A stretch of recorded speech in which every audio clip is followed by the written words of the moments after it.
File থেকে নিউতে গেলাম, এখানে সাইজ দিব, অলরেডি আমার এখানে দেওয়াই আছে। আমি ব্লিড দিচ্ছি 1 to 5, এই যে আমি ব্লিড সহ করতেছি এখন বুক কভারটা। এখান থেকে আমি রেক্টেঙ্গুলার টুল নিয়ে এখানে একটা ক্লিক করি, উপরে ওয়াইডটা নিব 1 ইঞ্চি আর হাইটটা নিব 9, আর এখানে 25, উপরে 1 to 5, নিচে 1 to 5 মিলে 25.25 দিয়ে ওকে। এটা আমি এখান থেকে অ্যালাইন করে দিব, এটা কপি করি অল্টা চেপে এ মাথায় দিলাম। এটা আমার শিফট চাপা, এই জন্য উপর নিচে ঘোলাবে না, এটা ঠিকই থাকবে, ঘোলাই যাবে না। এটা এবার আবার নিলাম, একদম সহজভাবে করতেছি, এখন কিন্তু কোনো মাপ না। এখানে নিলাম শিফট চেপে, এটা টান দিয়ে এই বরাবর নিলাম, কন্ট্রোল আর, রুলার টাইনে এই বরাবর দেই, আর এটারও রুলার টেনে এই বরাবর দেই। আচ্ছা, এখন এইটাই ক্লিক করে অবজেক্ট প্যাথ, অফসেট প্যাথ, এখান থেকে আমার 0.5 হবে, মাইনাস হবে এখানে, মাইনাস মানে ভেতরে ঢুকে যাবে। আচ্ছা, এই দিলাম, দিয়ে এখান থেকে আমি এটাকে গাইড করলাম, এটাই ক্লিক করলাম, অবজেক্ট প্যাথ, অফসেট প্যাথ, এখানে যেটা আছে সেটা প্রিভিউ দিয়ে ওকে দিলাম। রাইট বাটন ক্লিক করে মেক গাইড, তারপরে গাইডটা লক করা আছে, এখানে ক্লিক করে অবজেক্ট লক সিলেকশন, এখান থেকে আমি স্ট্রোকটা বন্ধ করে দিলাম।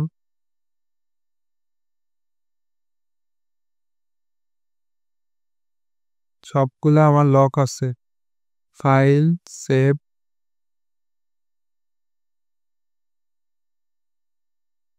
কালারটা আগে দেখতে হবে যে আমি কোন কালার দিতে চাই, তো আমি কালারটা হোয়াইটের উপরই করব। এই হোয়াইটটা জাস্ট কমাই দিব, এখান থেকে কমাই দিব, আর কিচ্ছু না। দুইটা মার্ক করলাম, অবজেক্ট লক সিলেকশন, এখানে আমি 4টা ফন্ট নিছি, সবগুলা ওপেন করতেছি।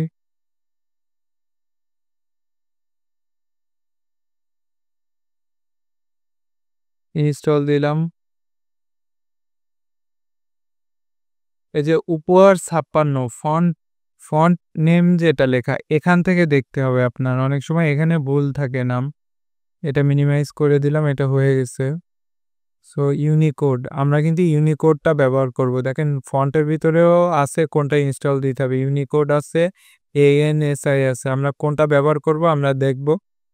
সো সবগুলা ইনস্টল দিচ্ছি, অব্রোটা নিয়ে আসবো, তাহলে অব্রোটা আমার এখানে নাই। উইন্ডোজ বাটন ক্লিক করে লিখবো AVRO, অব্র লিখলাম, দিয়ে ইন্টার দিলাম, অব্রো চলে আসলো। এখন এখান থেকে যে গিয়ার আইকন আছে, এই গিয়ার আইকনে ক্লিক করলে, মানে সেটিং আইকন, এখান থেকে আউটপুট SANSI এটা দিতে হবে, এটা দিয়ে আমরা লিখবো, ইউনিপোর্ট দিয়ে না। টাইপ টুলে ক্লিক করব, করে আমি এখানে একটা ক্লিক করব, করার পরে আমার এখানে ফন্টটা মাইরাইট প্রো দেখাচ্ছে। এই ইংলিশ থাকা অবস্থায় আমি এখানে সুতনি এমজি লিখবো। সুতনি এমজি কিন্তু আমার আগে থেকে ইনস্টল করা ছিল, এটাও একটা ফন্ট, এটা ইনস্টল করে নেবেন। সুতনি এমজি দিলাম, দিয়ে আমি এখন এখানে বাংলায় ক্লিক করব। এই যে বাংলা, এখন আমি এখানে লিখবো, যা লিখবো বাংলা আসবে, দেখছেন। এখানে আমি একটা মানে বইয়ের নাম দিচ্ছি,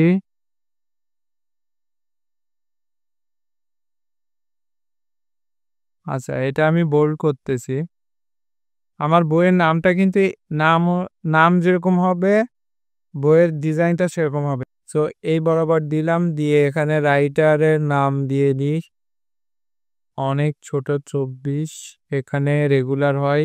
বইয়ের ভিতরে এমন একটা ডিজাইন আনতে হবে যেটা এই নামের সাথে ম্যাচ করে, তাহলে এখানে লাভ রিলেটেড কিছু থাকবে। আচ্ছা, এখন আমি এখানে একটা লাভ আঁকবো, তার জন্য আমি কি করব, রেক্টেঙ্গুলার টুল নিই, আমার আর্টবোর্ড আমি স্পেস চেপে ধরে সরাই নিয়ে আসলাম, এখানে আমি শিফট চেপে ধরে চারকোনা একটা ঘর নিলাম, নিয়ে এটাকে আমি কোণে দিলাম। দেখেন স্মার্ট গাইড দেখা যাচ্ছে, এটার মানে হলো আমার ঠিকই আছে, কর্নার আছে। সো এখানে আমি পেন টুল নিব, পেন টুল দিয়ে এখন আমি কি করব, অল্টটা চেপে ধরে এটাকে আমি উপরে তুলতে পারি। তো এখানে যদি শিফট দেই তাহলে একদম গোলাকার হবে। তাহলে এই বরাবর থাকলো। রুলারটা টানি তাহলে আমার ভালো হবে। এই রুলার দিলাম। এখন আমি পেন টুলটা এইখানে নিয়ে আবার অল্টটা চাপবো। চেপে আমি যদি শিফট দেই তাহলে কিন্তু আমার এই সাইডটা হচ্ছে।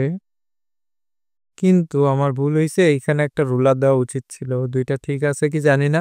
এখানে একটু উপর নিচে হইছে, তাও কেউ বুঝতে পারবে না। এই হার্ডটা আমি সরায় রাখলাম। এখন আমি এখানে আরেকটা করতেছি। আমি আবার এইভাবে দেখেন ডিগ্রি দেখাচ্ছে। ৪৫ ডিগ্রি আসলে একটা দাগ দেখাচ্ছে। অল্টটা চেপে ধরে টান দিলাম। ২ টা হইল। এই বরাবর হার্ডটাকে রাখলাম বা আমি এখান থেকে ২ টা করে মিডিলে অ্যালাইন করলাম। তো মিডিলে হওয়ার পর ২ টা দিয়ে আমি জাস্ট শেপ বিল্ডার টুল দিব। ওটা চেপে কেটে দিলাম।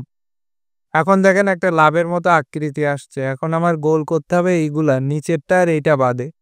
তাহলে আমার এই কোণে একটা ক্লিক, শিফট চেপে এই কোণে একটা ক্লিক, এই কোণে একটা ক্লিক, এই কোণে একটা ক্লিক।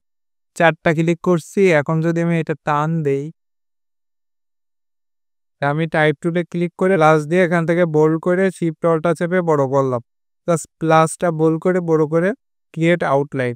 এইখানে আসলো, এই বরাবর দিলাম। এটা সবার উপরে দিব, arrange to bring to font দিয়ে এটাকে আমি এই বরাবর দিয়ে দিলাম। এটা হার্ডের কালারটা অবশ্যই রেড হয়। এখন এই জায়গাটা আরেকটু সুন্দর করার জন্য সবসময় আপনারা এই অফসেট পাথ ব্যবহার করবেন। এখান থেকে আমি ৬ ইঞ্চি দিয়ে দেখি। এটাই থাক। এটা গেল, যাওয়ার পরে আমি এটার কালারটা চেঞ্জ করে এই কালারটা দিলাম। তাহলে আমি সবগুলা মার্ক করি।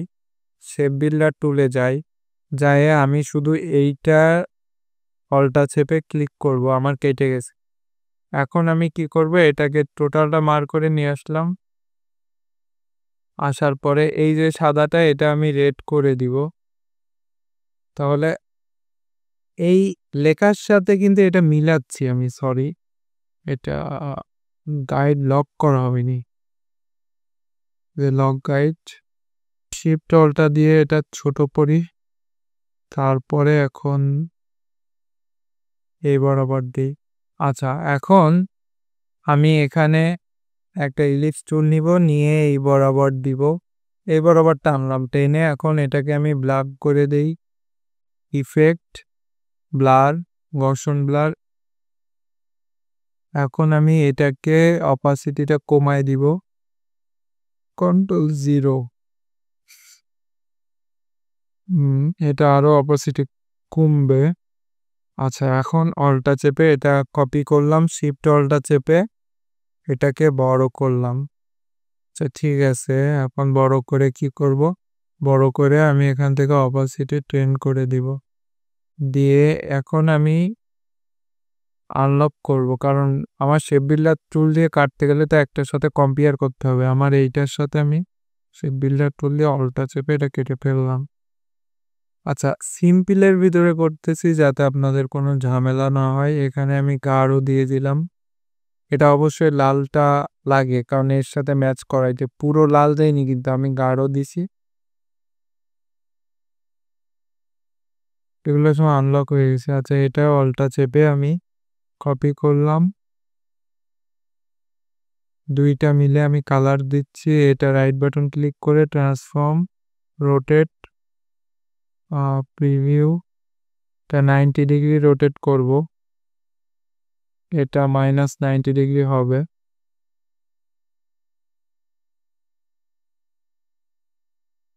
আচ্ছা, এখানে দিলাম আর এইখানে আমি একটা শেপ দিতে পারি।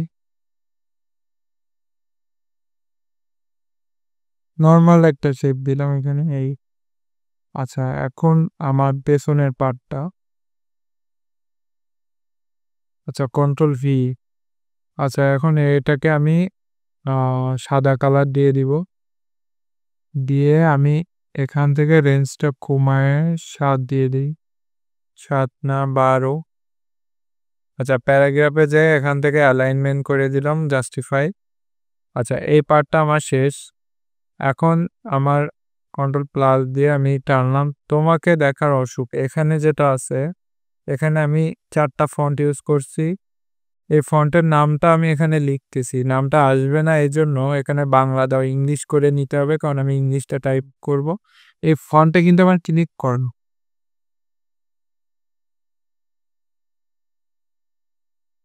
আচ্ছা, এটা আরেকটা কোডটা নিয়ে আসি। শিফট অল্টা দিয়ে বারকোডটা আমরা ছোট করব, ইনবিট করে দিব। অবশ্যই ইনবিট করবে। শিফট অল্টা দিয়ে এটা ছোট করব। এখান থেকে ইনবিট করে দিবেন, দিয়ে এই বরাবর দিব। এটা হলো আপনার ছোট করতে হবে, শিফট অল্টা দিয়ে আরো ছোট করতে হবে। সো এর সমানে করলে বেশি ভালো হয়। এই যে আচ্ছা, এটা এখানে থাক। এই দেখেন এরকম আসতেছে কেন? কারণ আমার এই টাইপ টুলে ক্লিক করলে দেখেন আমার এই পর্যন্ত বর্ডারটা নেওয়া। সেই বর্ডারটাকে আমি উপরে উঠাই দিই এই পর্যন্ত। এই দিয়ে এখন আমি এটাকে মার্ক করতে পারি, করে এই বরাবর দিলাম এই। তাহলে অল্প সময়ের ভিতরে করে ফেললাম আমাদের বইটা।